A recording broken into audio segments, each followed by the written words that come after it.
All right, welcome color class.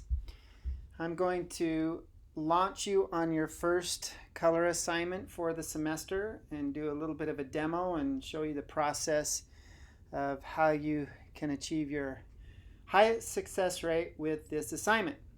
We are going to do a value scale, a chromatic gray scale, and a pure color or saturated color scale. So what you'll see on the screen is examples of this. So what I'm going to do here is explain it's a 3-step assignment. Your first step is to create a 10-step value scale. Black will be at the very bottom, pure white will be at the very top. Then you will create an 8-step value scale in between black and white. That's your first step of this assignment. These tiles are 1 inch tall by 1.5 inch wide or long. As soon as you get the value scale in the very best shape that it can be, then you'll move on to the chromatic gray scale or the neutral scale. And what your assignment is there is to create another value scale only with a trace of color. So these two, the value scale and the desaturated or the chromatic gray scale, are very similar, except for the chromatic gray scale has just a trace or a hint of color. So this will help fine-tune your neutral or your desaturated color sense. As soon as you get those two complete, then you'll move on to the third and final step of this assignment, which is pure color scale or saturation scale. So what you'll do is you'll match the value, but you'll do your very best to maintain the most saturation you can get with the color that you choose. All right, so this is a good example of an A quality assignment. You can see that the value scale has a really wonderful transition or gradation from black to white. Then you can see a slight variation in the values with color. And then on the right, you can see that the student maintained a wonderful amount of saturation in all of the value scale or saturation scale. I'll show that. I'll hand that up to the camera just a little bit more and you can see.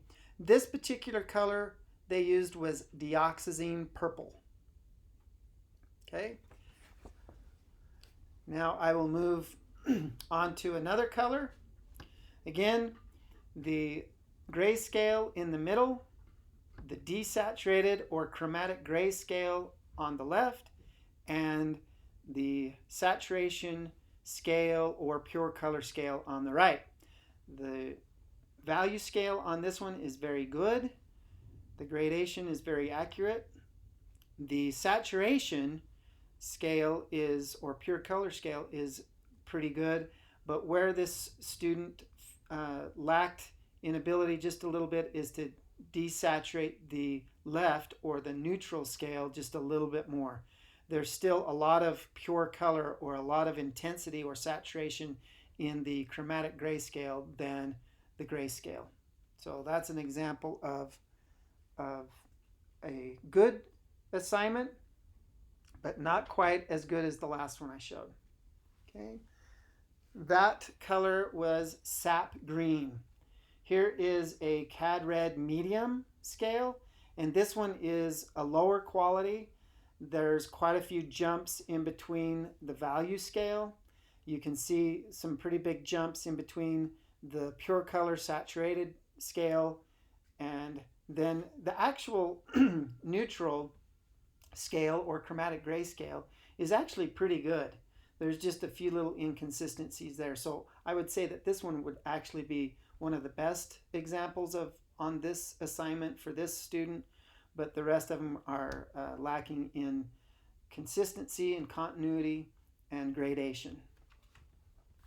Then the last example I wanted to show was another cadmium red example. The value scale is okay, but then you can see from the values they aren't matching values, and that's another part of this assignment, that you've got to match values all the way across the tiles. So there's an equal gradation progressing throughout all of these tiles. Whereas this tile up here should have been a lot lighter and a lot more gray or neutral. Yet it's basically the same column all the way down. So this is a poor example of maintaining the integrity of the assignment. So once again, I'll repeat, they're 1 by 1.5 inch tiles. You're going to do a 10-step value scale first, then you'll move on to the chromatic gray or neutral scale, which is just a trace of color, and then you'll go move on to the saturated or pure color or intense scale, matching value all the way across the board. All right, so that's the assignment. The materials that you'll need for this assignment is, we're going to use acrylic, because acrylic will dry fast for you. It's opaque, and you can get a nice smooth tile with acrylic versus oil paint would take too long to dry. Gouache is too temperamental, and watercolor is too transparent. So what you'll need is obviously a palette. I'll leave that up to you, but I recommend either a porcelain butcher tray or one of these Tupperware type palettes.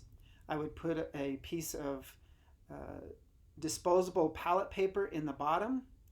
I wet my paper towel and then squeegeed it with my fingers, and then I put my acrylic paint, or in this case, white gesso. White gesso is more opaque than titanium white acrylic paint, so you'll get a nice flat tile or swatch a lot faster. Then I've chosen dioxazine purple for my one color, and then there are two different kind of blacks. There's a Mars black and an ivory black. A Mars black is more cool and it tends to go a little bit more blue. An ivory black is a little bit more warm, and so I've chosen ivory black. You'll need a couple of nice soft bristle flat brushes. One of your objectives with these tiles is to get no brush strokes or textures. You want it to be a nice flat tile. So these two brushes would be very good examples of what tool to use. This is a Winsor Newton Series 995. It's a watercolor brush, and then this is a Princeton Heritage 4050 ST, and you can get both of those at the bookstore or online, whatever you want to do. Then you'll need a piece of cardstock or any type of heavy drawing paper or watercolor paper. Some watercolor papers have too much of a tooth, and so you can't get a nice flat tile, so I would recommend holding off on the watercolor paper at this time and going with a nice cardstock or a heavy weight drawing paper. All right. Then obviously you'll need a water bucket full of water, a paper towel, and a lot of patience. All right. So the first thing that I would recommend is not measuring out 1 inch by 1.5 inches and trying to maintain that dimension all the way across this assignment. What I will recommend is doing large pools of value and color, and then when you get the right ones, then you can use an X-Acto blade and a ruler and measure out 1.5 by 1 inch dimensions inside of that pool of paint that you've mixed up and applied, and then cut it out and then apply it onto your finished presentation. And I'm going to demo that right now. So the way I would approach this assignment is, obviously it's not going to be a big deal to get black or white, but what it will be a big deal to do is get that black and white tile nice and smooth and flat. I don't want to see any transparencies. I don't want to see any paper texture or paper color through the swatch. So I would start out by doing a swatch, and how I would do that is I would go horizontal strokes, and then I would go back and do some vertical strokes. This is an extreme case of cross hatching, and the more you do this, the more flat and untextured or unbrushed stroked that tile is going to be. Now, the reason why I don't recommend just going and getting a piece of photocopy paper is it will buckle or warp as soon as you put paint on that paper. So this more heavy-duty cardstock will maintain the integrity of the flatness of your tile a lot better. Okay, I'm just going to set that brush aside because I'm going to have to do probably 3 or 4 coats of paint on that tile. Now I'm going to grab my other brush and I'm going to mix up a black tile. And again, the objective here is to get a nice, flat, non-textured, no brushstroke, opaque tile. Now, there's a couple of reasons why you want to do this and to maintain the integrity of a nice, flat chip tile or swatch. If you have textures or brushstrokes in there, when the light hits those textures, it creates value, and it distracts us from trying to get and maintain the correct value of your tile. So that's why I'm spending a lot more time trying to alleviate or diminish that optical illusion. And it's a nice element of discipline. So you'll need to slow down and maintain your nice integrity craftsmanship for this project. All right, I'm going to wet my brush just a little bit to keep it wet. I'm going to set that aside.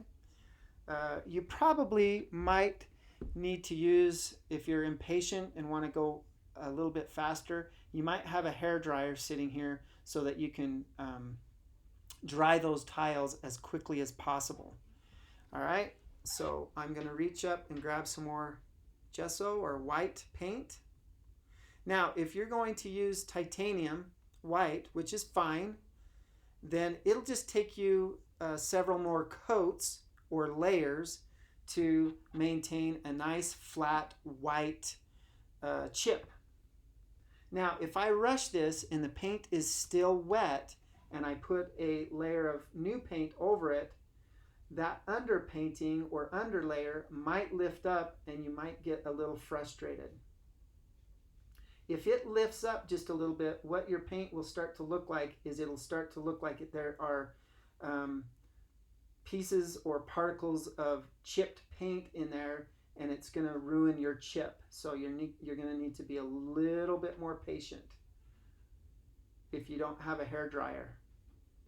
All right, so I'm now just starting to cross hatch those brush strokes so that I'm not going to have any value discrepancies with light and shadow hitting across those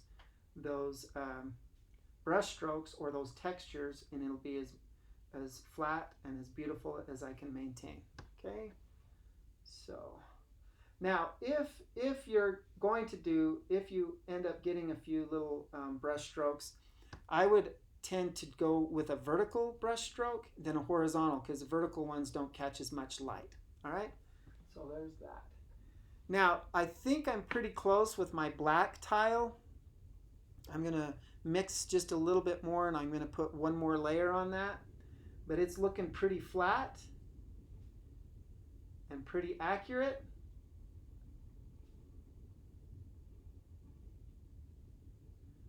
And I'm just going to make sure that it's nice and smooth and opaque.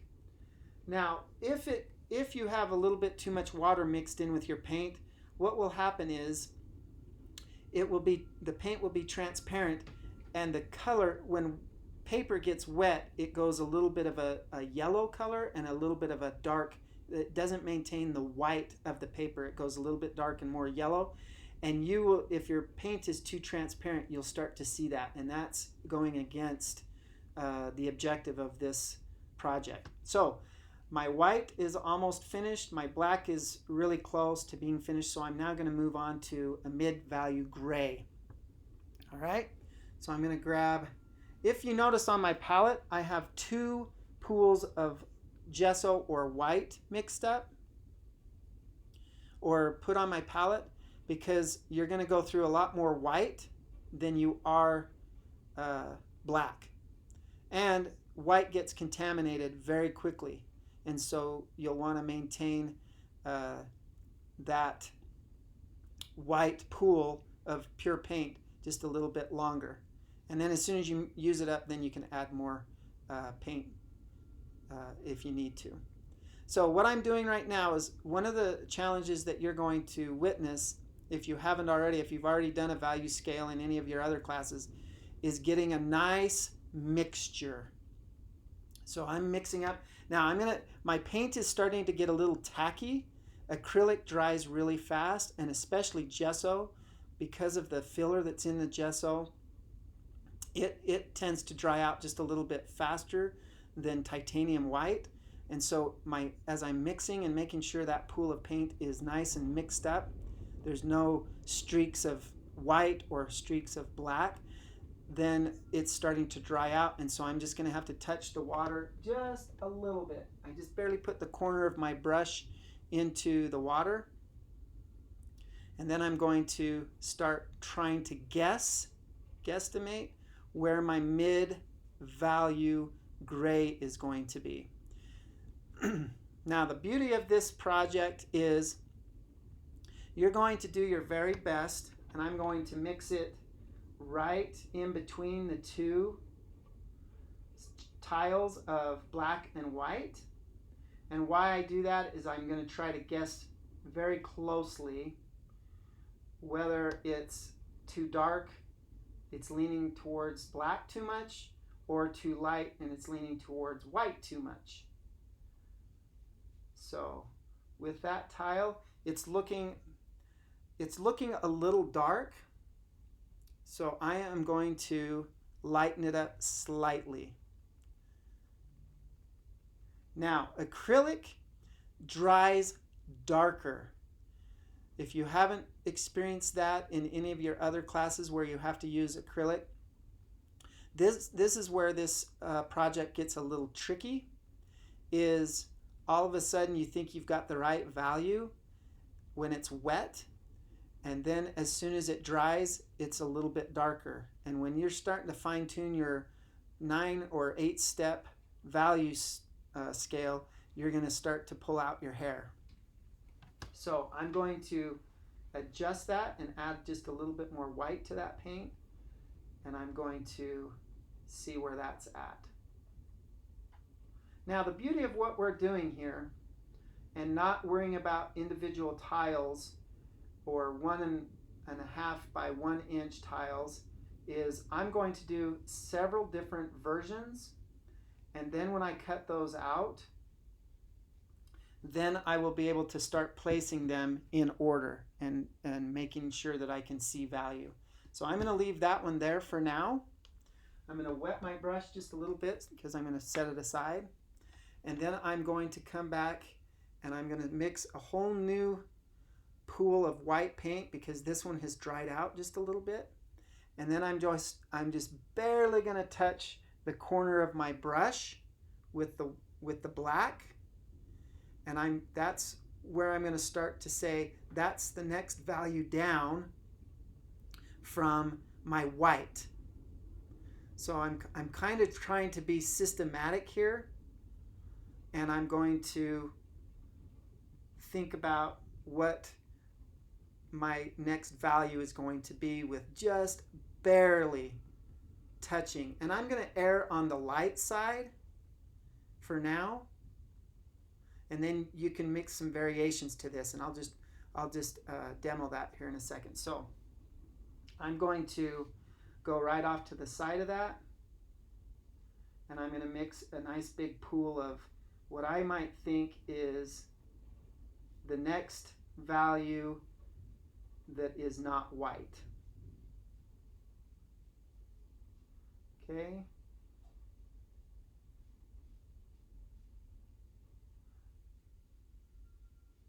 Now, I'm going to let that dry for a second. I'm going to go back to my what I think is my mid-gray. I'm going to apply another coat to that. Make sure it's nice and smooth. No textures, no brush strokes, no paint lifting up. And then I'm going to darken that. So I'm going to grab just a little bit of black. Whew, that's almost pure black. So that might be the next step up from black, going towards mid-gray.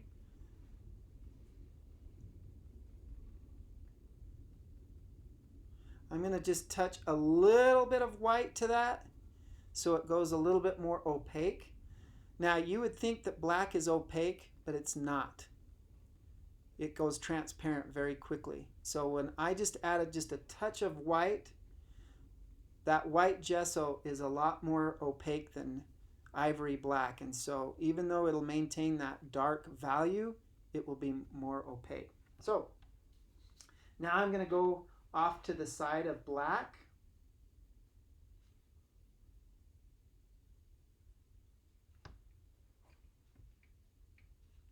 And I'm going to mix what I think might be the next step up value-wise from black going towards mid-gray.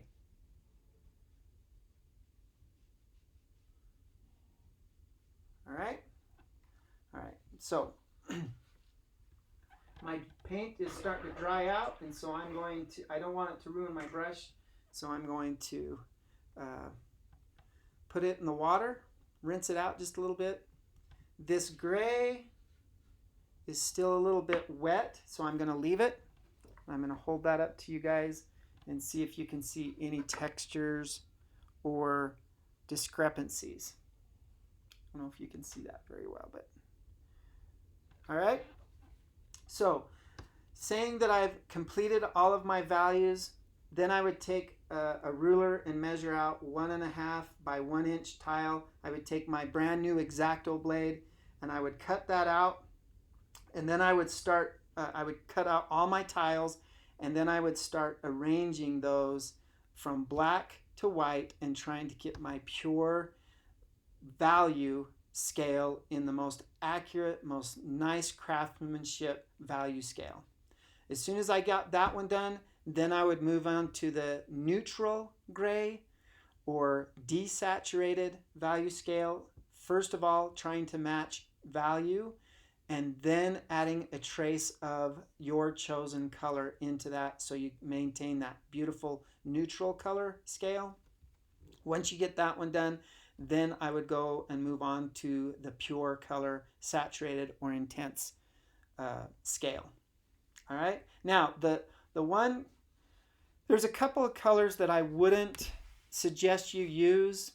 I wouldn't use any of the yellows, because there's a couple of reasons why I don't suggest using yellow. Even though it's your favorite color, I wouldn't suggest it, because number one, if you use Mars Black and you start mixing into yellow, Mars Black tends to be on the blue side, and if you mix it into yellow, it starts to turn green. So all of a sudden your color scales will go from yellow to green, and it doesn't remain consistent. The other reason is it just doesn't look attractive. It turns a kind of a poopy color, and it just won't be attractive to you, and it won't be a fun color to manipulate in these scales. So I'm going to bring out my examples one more time, and you'll start to see. Now, most of the time what I would do is if you look at this value and then you bounce over to some of these values that have already been established, then you can see, oh, that one might be number 2, or the second one down from white when I squint down, or it might be in between, so I might mix another one. I will put these examples on a still shot in a PowerPoint, and you can try your very best to imitate or to copy them. Obviously, black is not an issue. Obviously, white is not an issue. Now, my next one up from black is pretty accurate, and so I'm almost halfway done with. I've already got three chips. What I thought was my mid value. Let me get my A quality example here. What I thought was my mid, so 1, 2, 3, 4, 5. There's my mid gray right there. You may not be able to see that, but it's too dark, so it'd actually be the next step down. So I would mix another one that's just a little bit lighter than that right next to it, and then that's how you would progress to get your value scale.